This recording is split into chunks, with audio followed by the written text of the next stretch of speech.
kupitia Al-Khair Online TV. Assalamu alaikum wa rahmatullahi wa barakatuh. Ndugu Waislamu, ndugu maimamu, ndugu waumini, ndugu wa Tanzania, kheri ya mwaka mpya wa Kiislamu 1447.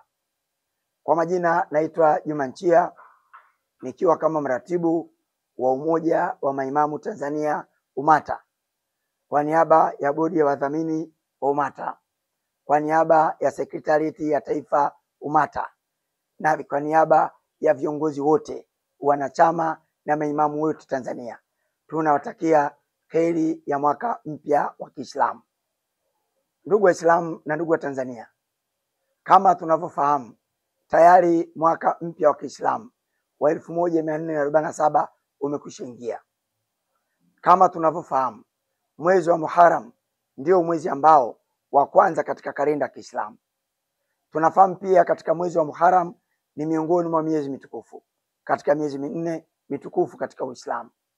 Tunapenda tutumie fursa hii kuwakumbusha Waislamu kujiandaa kufanya ibada zote tukufu zilizopo ndani ya mwezi mtukufu wa Muharram. Miongoni mwao ni pamoja na kufunga siku ya Ashura, siku ya 10 ya mwezi wa Muharram. Mashekhe wetu, maimamu wetu, walimu wetu wameeleza mengi juu ya umuhimu na utukufu wa kufunga siku ya Ashura. Kutoka leo mpaka siku ya kufunga yapata siku 9 mpaka 10 zatosha kukumbushana na kufanya maandalizi. Lakini pia kwa kuwa tupo katika mwezi wa kwanza kabisa wa Kiislamu, nipende kuwakumbusha Waislamu, hii kalenda ya Kiislamu ni kalenda muhimu sana, na kuifahamu kwake ni sehemu ya ibada. Haiwezekani sisi Waislamu tunafanya ibada zetu tukufu lakini tunafanya nje ya nyakati za Kiislamu. Tunafahamu vizuri sana kalenda zisizokuwa za Kiislamu ni kalenda ambazo zilitumika kuhifadhi majina ya miungu wa kishirikina wakati ule. Walihifadhi majina hayo katika wiki, wakahifadhi majina hayo katika mwaka na miezi, na wakahifadhi majina hayo katika sikukuu mbalimbali ambazo zimepewa nafasi kubwa katika jamii zetu. Wakati hayo yakiendelea, yamepelekea Waislamu wengi kutokuwa na ufahamu mzuri juu ya kalenda yao ya Kiislamu. Leo hata umkute Muislamu kafanya suna zote, ndevu nzuri, suruali imefika ilipotakiwa, ana wake zake 4, kiamu laili ndio yeye, na ibada zote za suna anafanya, lakini ukimuuliza umri wake atakutajia kwa ile kalenda ya kishirikina. Atakutajia kwa wiki, kwa siku, kwa miezi ya majina iliyotumika kuhifadhi miungu ya kishirikina ya zama hizo. Leo unakuta hata msikiti wanafunga mikataba ya kodi, wanafunga mikataba ya wafanyakazi, na hata katika shule za Kiislamu wanafunga mikataba ya mishahara. Hakuna hata shule moja wakasema mkataba wako unaanza mwezi Muharram, utakapofika Dhulhijja au utakapofika Safar utakuwa ndio mkataba wako unakwisha. Tunakupangisha fremu hii ya msikiti, wewe kodi yako italipa kila itakapofika mwezi wa Muharram. Hakuna. Hata bodi ya msikiti inapopanga mkataba wa kulipa mshahara wa imamu, anaswalisha msikitini, anasomesha Qur'ani, wakitaka kumlipa mshahara wanaangalia kalenda ya kishirikina. Hili litakuwa mpaka lini? Tunapokuwa katika kujenga uwezo kwenye mafunzo ya uongozi, kila tunapofikia hatua ya kuwataka viongozi wapange kalenda, wapange mipango mkakati, wapange mipango kazi, watengeneze almanak kwa kuzingatia kalenda za wakati huo, wanakwambia hapana bana, hii Januari sisi sio yetu, tunasubiri ya kwetu Muharram. Tunasema naam, Muharram ndio hii hapa imefika. Ni nani leo anaweza akasema umri wake kwa kalenda ya Kiislamu? Hivyo hivyo ulivyovaa na ndevu zako nzuri, wake zako 4 mashallah, suna zote unafuata, kiamu laili ni chako, sadaka zote unatoa, na swala unatoa, na hija umekwenda, unaweza wewe kutuambia umri wako kwa kalenda ya Kiislamu? Bado kalenda yako unayotumia katika maisha yako ni zile nyakati zisizokuwa za Kiislamu. Tunatumia fursa hii kwa maadhimisho haya ya mwaka huu mpya wa Kiislamu iwe ni sababu ya kuwakumbusha watu kufuata kalenda yao ya Kiislamu. Wako watu watasema mengi sana, wapuuzeni hao, wanasaidia maadui wa Uislamu kudidimiza mambo ya Kiislamu yasiwe ni yenye kupendwa na Waislamu. Shughuli hizi zinalenga kuwakumbusha Waislamu waishi ndani ya nyakati za Kiislamu. Kwa upande wa viongozi, tunapenda kuwakumbusha kipindi hiki cha mwanzo wa mwaka ndio kipindi cha kuweka mipango. Tunafahamu wengi Januari hamkuweka mipango kwa kisingizio cha kusubiri mwaka wa Kiislamu. Tunawakumbusha mwaka wa Kiislamu ndio huu unaanza. Huu ndio wakati ambao kila msikiti unapaswa kujulikana vipaumbele vyao vya mwaka huu.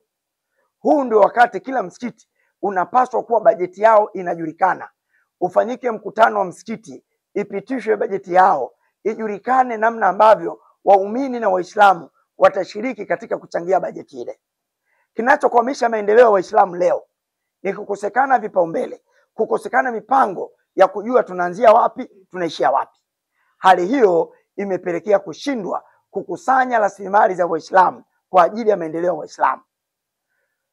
Kitu pekee ambacho Waislamu wanategemea katika kujenga maendeleo yao ni vitu viwili: sadaka na ufadhili. Sadaka zinazotolewa msikitini zinatolewa na watu wachache sana. Watu wanaokuja kuswali ni wachache kuliko watu ambao wamebaki mitaani. Makosa makubwa tumeyafanya kwa muda mrefu ni kuacha wasiokuja msikitini, kuwatengenezea namna ya kuweza kuchangia Uislamu wao. Hata kama hawaswali, hata kama hawafungi, bado wao ni Waislamu. Wangekuwa hawaupendi Uislamu, makanisa yako mengi wangekuwa wamekwisha kwenda, lakini wamebaki wangali na Uislamu. Watu wanaokuja msikitini hawatoi sadaka. Wengi wamezoea sana misikiti, wamefika mahala hata Allah kama vile wamemzoea sana. Hebu fikiria, imamu unakuja msikitini, kila swala unategemea utakusanya sadaka. Alafu swala yote wamekuja watu 20.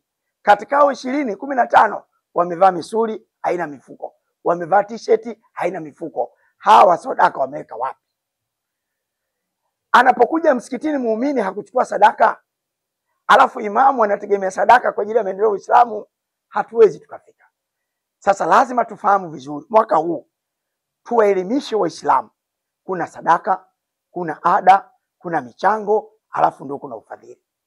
Sadaka watatoa wanaokuja msikitini kuswali, lakini michango watatoa Waislamu wote. Tuitengeneze bajeti yetu ya msikiti. Katika bajeti yetu ya msikiti tuhakikishe kwamba ina gharama zote tunazozitaka, kuanzia mishahara maimamu, mishahara walimu wa madrasa, posho za walimu wa madrasa, posho za maimamu, bima za afya za maimamu, bima za afya za walimu wa madrasa, ada za watoto wa maimamu, ada za walimu watoto wa walimu wa madrasa. Kuna likizo imamu anataka waende na walimu wa madrasa. Fedha hizo zionekane kwenye bajeti. Kodi ya nyumba ya imamu, kodi ya nyumba ya mwalimu wa madrasa ionekane kwenye bajeti. Kipando cha imamu iwe ni gari, usiweke habari ya pikipiki. Labda kule kijijini Mwitongo kule bajeti za huko ndio waweke pikipiki imamu na mwalimu wa madrasa. Lakini wilayani waweke gari, mkoani waweke gari. Iwe ni dhambi kwa waumini, shehe wao wa mkoa, viongozi wao wa mkoa, maimamu wao misikiti ya mkoa wanatembea bila magari. Na haifai imamu kupanda kutumia AC, kutumia vitsi. Imamu haifai apande gari ya hadhi. Imamu akiwa na usafiri mzuri ndio anaonyesha thamani ya Uislamu. Haiwezekani imamu anaomba lift kwenye gari ya padri, alafu anasema hii ndio dini sahihi. Haiwezekani imamu shekhe anaomba lift kwenye gari ya mchungaji, wanaenda kwenye kikao, wameitwa na serikali, mchungaji anapaki gari, mashehe 6 wanapanda gari yake. Haiwezekani. Mchungaji mwenyewe ana kanisa lake na watu 7, lakini ana plano nzuri. Wameacha mayatima. Bajeti zao ziingie katika bajeti ya msikiti. Alafu tuitishe mkutano wa msikiti. Huo mkutano usifanyike msikitini, ufanyike nje ya msikiti, hata wale wasioswali wapate fursa kufika. Alafu wapewe ile bajeti, waonyeshe mchanganuo wa kugharamia ile bajeti kwa mujibu wa familia zao. Ziundwe kamati za kufuatilia hizo fedha nje ya misikiti kwa waumini walipo katika shughuli zao. Fedha zitapatikana na kila kitu kitakwenda vizuri. Pia tuandae utaratibu wa kupeleka mrejesho. Tumekusanya kiasi gani, tumetumiaje, bado kiasi gani, mwisho kukusanya kiasi gani, na kuipongeza kamati inafanya ile kazi. Tukiweza kuweka utaratibu huu katika mwaka huu, mpaka tutakapofika Ramadhani ijayo, tutakapofika Dhulhijja, hasa mwezi wa Ramadhani, kitakuwa ni kipindi cha kufanya finishing, kuwakumbusha watu ambao hawakutekeleza wajibu wao katika bajeti yao. Tukumbushane, mwaka huu mpya wa Kiislamu, sisi kama viongozi na waratibu wa UMATA tungependa uwe ni mwaka wa maendeleo na amani. Mwaka huu wa Kiislamu mpya 1447, kauli mbiu yetu iwe ni mwaka wa maendeleo na amani, kwa sababu tunakwenda katika kipindi cha uchaguzi. Tunajiandaa kuendesha semina za mafunzo kwa maimamu wetu, makatibu wetu, ili waweze kutoa hutuba nzuri zitakazokuwa na mchango wa kudumisha amani katika jamii. Kwa wakati fulani, kama nchini kwako kujatokea vita, huwezi kujua thamani ya amani.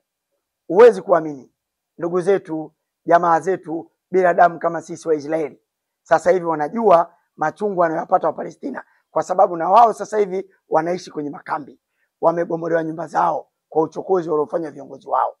Wale sasa wanaelewa thamani ya amani. Sisi tusisubiri kueleweshwa thamani ya amani kupitia machafuko.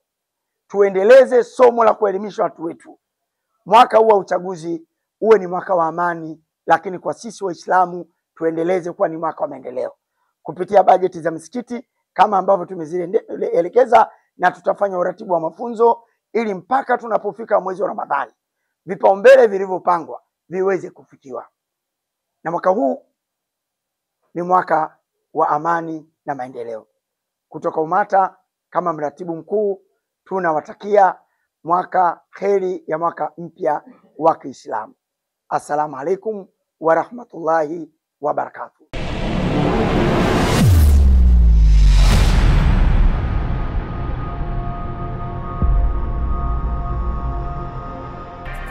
Unaangalia Al Khair Online TV.